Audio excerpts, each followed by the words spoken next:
Thank you for tuning in. My name is Shahrukh Nasir. I'm an RCIC from beautiful Vancouver, Canada. Today I'm talking about permanent residency streams and how someone can get permanent residency to Canada. So for most people who have spoken to me in the past, they know that my primary focus for those who want to come to Canada is to make sure they understand clearly what is their pathway to permanent residency. Canada has about 80 different permanent residency programs. So it's very important for the person who wants to immigrate to Canada and especially get permanent residency in Canada to understand which stream that they qualify under and how can they apply, what are the steps, what are the prerequisites. And I encourage everyone who's coming to Canada to make sure they do their homework before they leave their country of origin, because sometimes you have people who are coming on a study permit or a work permit, occasionally a visitor visa, and they come here and they are tricked or fooled, or even sometimes by their own fault they rush into programs and permits that are not necessarily going to get them permanent residency, which ultimately is their intention, I find, in 99% of the cases. So let's talk about today other permanent residency programs that are available for those who want to come to Canada. Now, as discussed before, there's a wide variety of permanent residency programs. They are distributed between the Government of Canada, federal programs, and the provinces. Those different provinces, each province now has at least 6 to 10 programs that lead to permanent residency. And also they are distributed further into those who have work experience in Canada, for the people who have studied in Canada, for business streams, various entrepreneur streams. So every different program of permanent residency has its own criteria. Today what I want to talk about is permanent residency programs for foreign workers, so people who have jobs, skilled workers who have jobs around the world and they want to come to Canada, but do not necessarily have the points for the express entry federal skilled worker program. As I mentioned in my previous video about the federal skilled worker program, though it has been shut down for the last 2 years with only 2 draws, the draws that did happen and that have happened in the past have been catering and targeting an audience of, I would say in my experience, between the ages of 27 to 33 with 2 degrees, a bachelor's and a master's or a postgraduate diploma, perhaps a PhD. It's been targeting those who have siblings in Canada, in-laws. It's been targeting those, or inviting those, I should say, those who have French, they speak French in as well. And if they have obviously a job offer, then it helps them to get points to get over the benchmark, then with the cutoff score that's required on the draw. So now the question is, for those who do not fall into this category, what streams are available for them? So now let's say you're between the ages of 33, now you've passed 33, and now you are, let's say 40, 45, somewhere around there. How can you then come to Canada under a permanent residency program, which does not require a job offer? So the first thing I recommend to everybody who wants to get permanent residency to Canada is make sure they do their IELTS. General is the requirement for those who want to get immigration permanent residency into Canada, and also to have their education assessment done. Why that is important is because if you have those done and you meet the 67 out of the 100 points under the express entry federal skilled worker program, then you can have a profile in that pool, and that pool basically is accessible to provinces across Canada.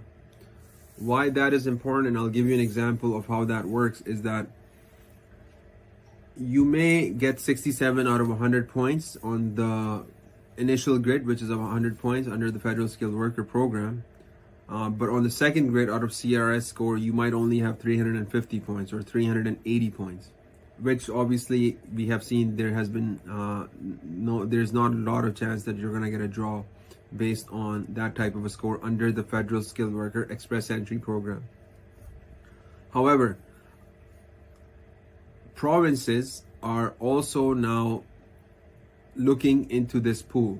Alberta, for example, on their website, you can go online and see that Alberta is currently targeting even those who have a score of as low as 300 through the express entry.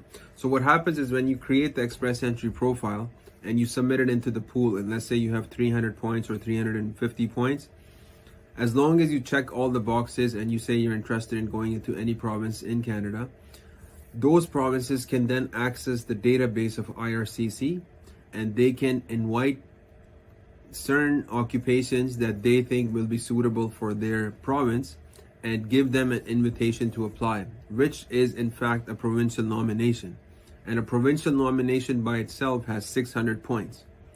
So I encourage those who want to get permanent residency into Canada to make sure they do their IELTS, to make sure they do their education assessment, and they create an express entry profile to apply to Canada for if their intention is to get permanent residency. Once again, the reason for that is the provinces can at any point go into the pool and draw candidates based on their economic demands. We have seen that in the past. We have seen Ontario do these types of draws for IT workers. We have seen Alberta do these types of draws for certain occupations. So certainly it's not a question of that it's impossible. It is, in my opinion, not as likely, but once again, it's better than having no chance at all. So for those who are between that age that I have mentioned, let's say above 35, who are not finding that they have enough points under the express entry, they don't have 460 or 480 points, which seems to be the cutoff score at this time, they should still complete the IELTS. They should still get their education assessed, and they should still have an express entry profile that is valid. The other programs that are also perhaps applicable to those who are not able to qualify for the federal skilled worker program without a job offer are the provincial nomination programs that are offered by Saskatchewan, for example. Saskatchewan has been actively inviting people under their own program. That is a separate stream. However, you have to apply on their website under their criteria. I'm going to make a video on that in the future on how their criteria is a lot different than the express entry and other criterias. But still, what they still require, Saskatchewan, is they still require an IELTS and an education assessment so that they can determine how many points you have. They also require work experience, of course. There's also Manitoba. Manitoba has their own provincial nomination programs, which doesn't necessarily require a job offer. Furthermore, there's Nova Scotia. I'm mentioning these provinces because you can easily go onto their website and see what program you may be qualified under if you are not qualifying under the express entry skilled worker program under the stream. Because once again, what you will see is Nova Scotia, Manitoba, Saskatchewan, Prince Edward Island, for example, they all have programs that prefer candidates who have an express entry profile. Some of them only will allow you to apply if you have an express entry profile. So you need to have an express entry profile, which is the federal skilled worker express entry profile I mentioned earlier in the previous videos. Once again, to have the profile, you need to have 67 out of 100 points. You need to do your general IELTS. You need to have your education assessed. So I'm making this video so for those who sometimes feel discouraged that, the only way for me to come might be through a study permit or a job offer, is to not give up hope on these other programs. Because one thing that you must understand internationally for the audience outside is Canada is giving more and more liberty to provinces. Canada is giving more freedom to the provinces to dictate their immigration quotas and their immigration streams, their pathways. And it's a constantly evolving change that is happening. Recently, the government is also going to bring in, and they already have brought in, I'm surprised a lot of people don't pay attention to this program, but there's a program called Rural and Northern Immigration Pilot Program. It was launched pre-COVID. It lost some steam during COVID, but it's going to be revamped and re-brought on again. I'll make a separate detailed video about this. But this program allows international workers, overseas applicants who want to come to Canada to not only get permanent residency, but to get a job, a real job that they can work in these towns, these smaller communities across Canada, and bring their whole family. And that's an excellent program for those who perhaps cannot qualify under the express entry program.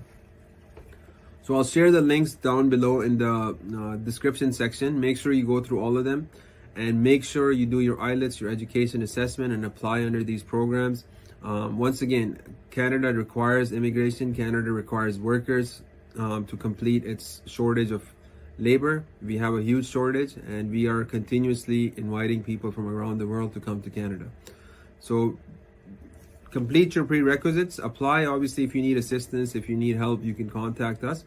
But I strongly encourage for those above the ages of 35 to complete the prerequisites and apply under these different programs as I mentioned. In the future, I'll make videos to go over detail about each one of them. But for now, there's going to be links down below, and you can certainly browse through it and understand it for yourself. Thank you for tuning in, and I look forward to helping you more in the future.